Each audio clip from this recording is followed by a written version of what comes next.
Bom, nessa aula aqui a gente vai estar entendendo umas três formulazinhas. A primeira é aleatório entre, que nada mais é que uma fórmula que vai sortear valores dentro de um intervalo de forma aleatória. E a função eu e ou, que são funções lógicas, que a gente vai ver mais para frente também, daqui a pouco, no vídeo. Então, primeira função aleatório, por exemplo, se a gente quisesse descobrir os números da Mega Sena, né? A gente usaria a fórmula aleatório entre e ele pede o limite inferior e o limite superior. O que seria isso, né? A Mega Sena sorteada de 0 a 60. Então esses são os limites. E aí ele dá esse número. Se a gente copiar, a gente acha 6 números. Repara aqui que estava 16 e mudou para 12. Por quê? Qualquer coisa que eu mude na fórmula, qualquer coisa que eu mude na planilha, ele já vai alterar. Se eu botar um 1 aqui, ó, tá vendo que eu alterei todos os números. Se eu botar aquaqui de novo, ele vai alterando. Então por isso que é gerado de forma aleatória. Cada movimento na planilha ele vai mudando aqui. Então, beleza. Aí tem uma outra utilidade que também imagina que você quer sortear uma rifa. E aí tem o número de participantes que escreveu e aí você tem esse número numa planilha, por exemplo. E aí tem aqui Alice, Miguel, os participantes dessa rifa. Você quer sortear essa rifa para algum deles e você quer fazer de forma justa, né? Você não quer escolher a dedo. Então você pode sortear de forma aleatória. Se você usar essa forma aleatória entre, né, nesse caso, repara que ele pede o limite inferior e superior. Você não poderia pegar o primeiro participante como inferior e o último como superior, porque não tem uma sequência lógica. Não é igual de 0 a 60 que você sabe uma sequência lógica. Aqui são coisas aleatórias. Você não pode também segurar e selecionar todo o intervalo, que não daria certo, porque ele pede dois critérios ali, inferior e superior. Se você selecionar direto, ele vai entender como um critério. Então o que você tem que fazer nesse caso, né? Uma tática, né, para você resolver esse problema é você listar, numerar esses participantes. Então você bota aqui Alice é o número 1, Miguel é o número 2, e aí que por preenchimento automático você pode já fazer isso direto, né?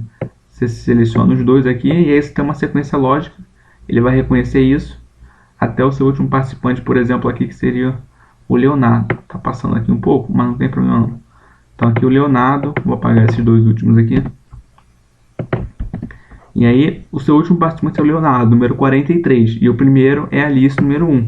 E aí você usa a fórmula aleatório entre de 1 a 43. Então, quem ganhou foi o número 41. E aí você pode usar, tanto nesse caso a lista é pequena, né? Você poderia baixar e até procurar o número 41. Se a lista fosse enorme, tivesse, sei lá, 15 mil participantes, para você não ter que baixar e rolar a tela até lá embaixo, existem funções de procura no Excel. A gente vai aprender mais para frente, por exemplo, PROC-V ou PROC-H. E aí facilitaria muito para procurar nesse caso. Mas nesse caso agora, como é uma lista bem pequena, a gente poderia procurar o número 41, que é o Pedro Henrique, e ele falar que ele é o ganhador da rifa. Aqui a função e e ou são funções lógicas, né? A função que vai retornar valores sempre falso ou verdadeiro. Função e vai retornar verdadeiro se os dois critérios forem cumpridos. E a função ou vai retornar verdadeiro se pelo menos um deles forem cumpridos. Então como é que você vai fazer aqui? Aqui você tem uma lista de itens e aqui você tem a cor desses itens. E aí você quer primeiro que o item seja lápis e vermelho, né? Um item lápis de cor vermelha. Então você usa a função e aí qual o teste lógico que você vai fazer? O item aqui ele tem que ser igual a lápis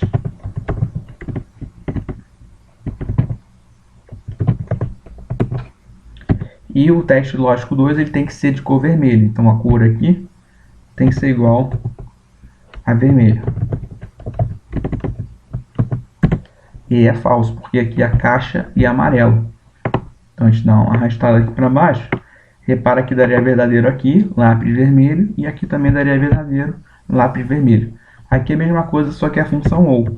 Basta que um deles seja cumprido, que você já garante que seja verdadeiro. Então aqui o caixa, o item 1, a célula 1, né?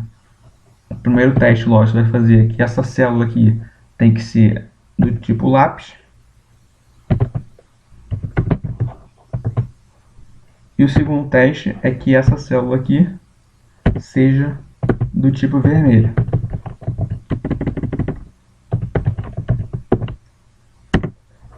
E aí se você arrasta para baixo, você repara que, por exemplo, aqui, nesse caso deu verdadeiro porque, apesar de ser estojo, ele é vermelho. Então, ele cumpre uma das características do teste lógico. Então, basta cumprir uma das características, nesse caso aqui, por exemplo, ele é amarelo, só que ele é um lápis. Então, ele já cumpriu uma das características. Então, na função ou, você basta cumprir uma das características para a função funcionar. E na função e, você tem que cumprir as duas características.